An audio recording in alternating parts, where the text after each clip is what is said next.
Hey, this is Doc Eric. Welcome to my YouTube neighborhood, the channel where you get one mindset tip and one body set tip typically rolled into one video. Today what we're going to be talking about is when it pertains to fat loss, is it better to start with nutrition or is it better to start with fitness? So let's go ahead and jump in.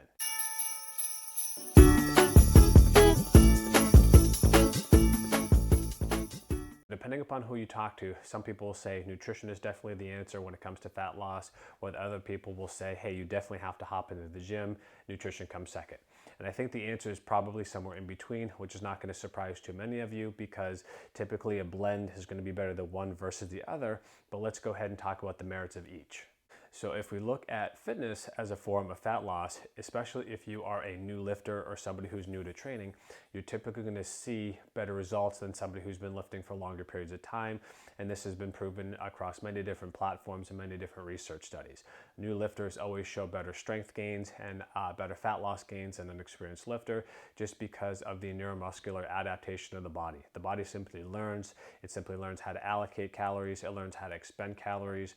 Whereas with a new lifter, the body really doesn't know what's going on, so it's going to have a better initial set of results. We also know that the type of training matters as well. So if you're doing straight cardio versus doing resistance training, the body's going to adapt slightly different to each. So if you are an experienced resistance trainer who now starts to add in a little bit more cardio, your body may see a different adaptation versus if you're somebody who does consistent cardio and then switches over to do resistance training, you may start to see those neuromuscular adaptative effects as well. So that's something else to consider. Another case for choosing fitness is we see that it has a wide array of health benefits, and this is across age, this is across gender, or training ability as well. When we look at training, you want to look at the training effect. You need to account for total training volume as well as rest periods with sufficient resistance loads in order to stimulate muscular growth. So this is a case where if you're doing 3 sets of 10 in the gym, do you take a 1-minute break or do you take a 20-minute break in between sets? Obviously, we know that if you take a respectable break between working sets, there's certain adaptative advantages. So if you're somebody who's working through a heavy lifting or heavy resistance set, you may need to take longer breaks as opposed to taking shorter breaks so that the muscle tissue can adequately recover so that you continue to make those strength gains and those resistance gains as well. So now let's talk a little bit about nutrition.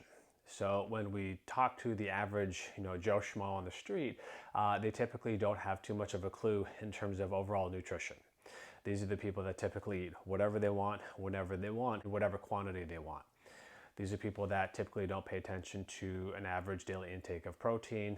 They typically may not even know what a calorie is, or if you ask them roughly how many calories they eat on a certain day, they typically don't have a clue, and they most likely wouldn't account for anything that they drink. So if they take in, for example, a 500-calorie drink from a coffee shop, they may not think that it has that many calories in that particular beverage. They just know that it tastes sweet and that they like it. One of the concerns that we run into with people who do training is that they can compensate by overeating the calories that they just burnt off and not know it. Sometimes we overestimate our caloric burn during a workout, or we rely too heavily on what a treadmill says when we step off of it. So if you've been on a treadmill, for example, 30 minutes, and it says you burn 500 calories, you take that as gospel and say, well, I can eat up to 500 calories, when in actuality, you probably burned closer to maybe 200, 250, maybe even 350.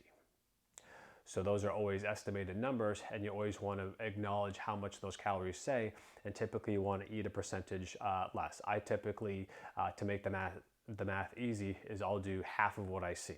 That way it's an easy number for me to remember, and I'm also consistent with that as well. So whether it's an exercise rower, whether it's a bike, whether it's a treadmill, whatever those calories say, mentally I cut those numbers in half, and that's the math that I get to play with that day. When we look at nutrition, we want to cover the basics. We want to cover essential proteins spread out throughout the day. We want to be aware of how many additional sugars that we're taking in, especially if they're isolated sugars like creamers or powdered sugars in our coffees, or sweeteners in our foods, or syrup on our oatmeal.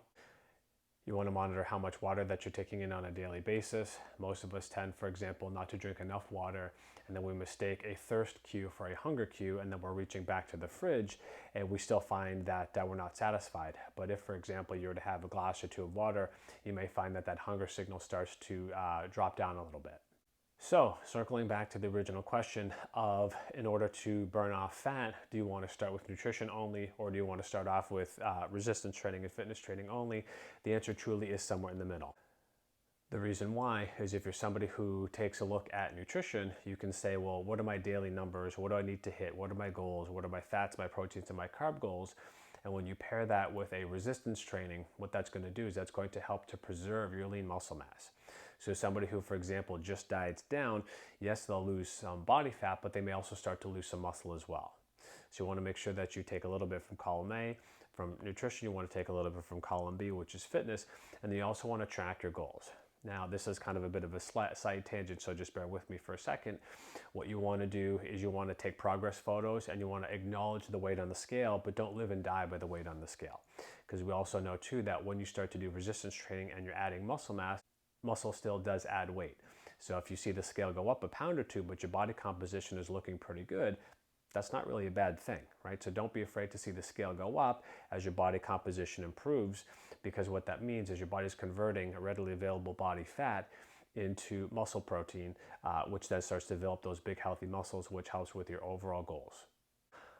Another thing to consider when you're looking at nutrition versus resistance training in terms of fat loss is it is easier to eat 200 calories less during the day than it is to try to find a workout program that's going to burn off an extra 200 calories, for example.